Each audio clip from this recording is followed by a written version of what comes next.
Business ক্ষেত্রে একটা কথা আছে, সেটা হচ্ছে যে customer is king, customer is always right. Customer কখনোই ভুল হইতে পারে না, কাস্টমার যেটা করবে সেটাই সঠিক। তবে আবার চোর চোরটা কাস্টমারের কথা বলতেছি না আমি। লিগেল কাস্টমার যারা, তারা হচ্ছে রাইট, তারাই হচ্ছে কিং। কার জন্য? ব্যবসায়ীদের জন্য। আপনার দোকানে যদি কাস্টমার না আসে, তাহলে আপনার দোকানে কোটি কোটি টাকার ভালো ভালো স্পেশাল সামগ্রী উঠে রাখা কোনো লাভ নাই। লাভ আছে কি? যদি কাস্টমার না আসে, তার মানে এখানে বোঝাই যাচ্ছে, সহজ বিষয়, যে কাস্টমার হচ্ছে কিং একজন ব্যবসায়ীর ক্ষেত্রে। ওইকে দাদারা, আমাদের দাদারা, ভারতের দাদা, ওই দাদারা কিন্তু ঠেলা খাইয়া এখন লাইনে আসছেন। ঠেলা মানে কি? কঠিন ঠেলা।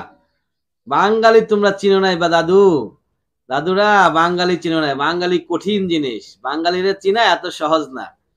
তোমরা হোটেল বন্ধ করে দিছ, চিকিৎসা বন্ধ করে দিছ, পেঁয়াজ আলু বন্ধ করে দিছ।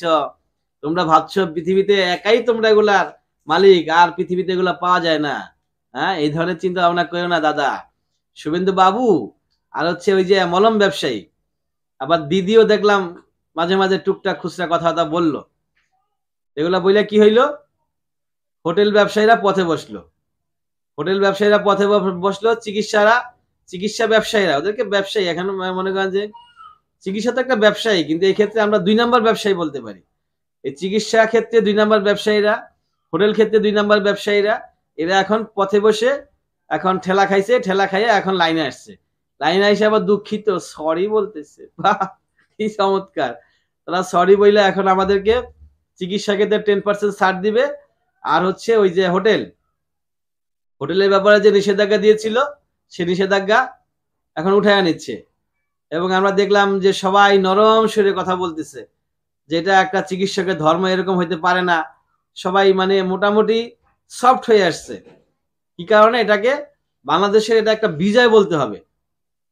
ভারত এটা বলতে হবে যে আমাদের মোটামুটি ভারতের সঙ্গে একটা যুদ্ধ লেগেই গিয়েছিল প্রায়।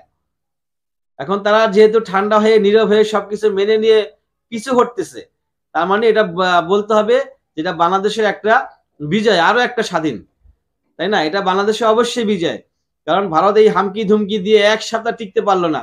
এক সপ্তাহের মধ্যে তারা তাদের সকল প্রকারের নিষেধাজ্ঞা, সকল প্রকারের তাদের যে কি বলে হুঁশিয়ারি, সব কিছু উঠে নিয়ে আবার আগের মতো সচল করে দিচ্ছে। তার মানে উই আর সাকসেস।